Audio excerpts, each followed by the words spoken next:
19 नवंबर 1917 पंडित जवाहरलाल नेहरू के घर बेटी के रूप में जन्मी इंदिरा गांधी के बारे में किसको मालूम था कि एक दिन वो पूरे देश की बेटी बन जाएगी। लेकिन इसकी झलक बचपन में ही नजर आ गई थी। महात्मा गांधी के विचारों की छाया तले बड़ी हो रही इंदिरा गांधी ने बचपन में ही बाल चरखा संघ की स्थापना की, तो बाद में अपने बाल मित्रों की वानर सेना बनाकर आजादी के आंदोलन में सक्रिय भाग लेना शुरू कर दिया था, जिसके बाद 1942 में उनको जेल भी जाना पड़ा। 1947 में जब देश दंगों की चपेट में था, तो इंदिरा गांधी ने महात्मा गांधी जी के मार्गदर्शन में दंगा प्रभावित क्षेत्रों में काम किया। ये उनके मानवीय पक्ष को दर्शाता है, मगर उनकी असली परीक्षा होती है आजादी के बाद, पिता के साथ सहयोगी की भूमिका में और फिर देश की एकमात्र महिला प्रधानमंत्री के रूप में। और इंदिरा गांधी ने दोनों ही भूमिकाओं का सफलतापूर्वक निर्वहन किया। जब 1964 में नेहरू जी की मृत्यु हुई, तो पार्टी के तत्कालीन लोगों को महसूस हुआ कि इंदिरा गांधी को सरकार का हिस्सा होना चाहिए, और यहीं से राजनीति में उनका शासकीय सफर शुरू हुआ।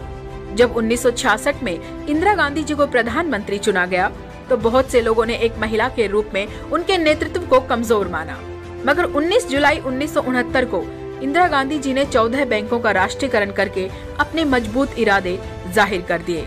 और ये राष्ट्रीयकरण किया गया हरित क्रांति को मजबूत करने के लिए, जिससे फिर आगे चलकर हमारे किसान समृद्ध हुए, बैंक गांव के दरवाजे पहुंचे और लोगों को आसानी से पैसा मिलने लगा।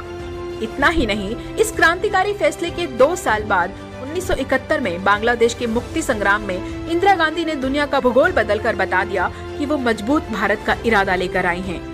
इतना ही नहीं, 1974 में पोखरण परमाणु परीक्षण करके इंदिरा गांधी ने दुनिया को संदेश दिया कि बुद्ध की ये भूमि आत्मरक्षा और स्वाभिमान के लिए खुद को हमेशा मजबूत रखेगी और संप्रभुता के साथ कोई समझौता नहीं किया जाएगा। जब दुनिया हैरत में थी, तो 1984 में ऑपरेशन मेघदूत के जरिए सियाचिन पर कब्जा करके भारत ने उस संप्रभुता का संदेश भी दे दिया। सही मायनों में देखें तो इंदिरा गांधी का कार्यकाल भारत के लिए वैश्विक पहचान और मजबूती के लिहाज से शानदार रहा, और यही कारण है कि उनको लौह महिला से लेकर दुर्गा तक कहा गया, और प्रशंसा के ये शब्द विपक्ष के मुंह तक से निकले। आज उनकी जयंती पर कृतज्ञ राष्ट्र उनको नमन करता है।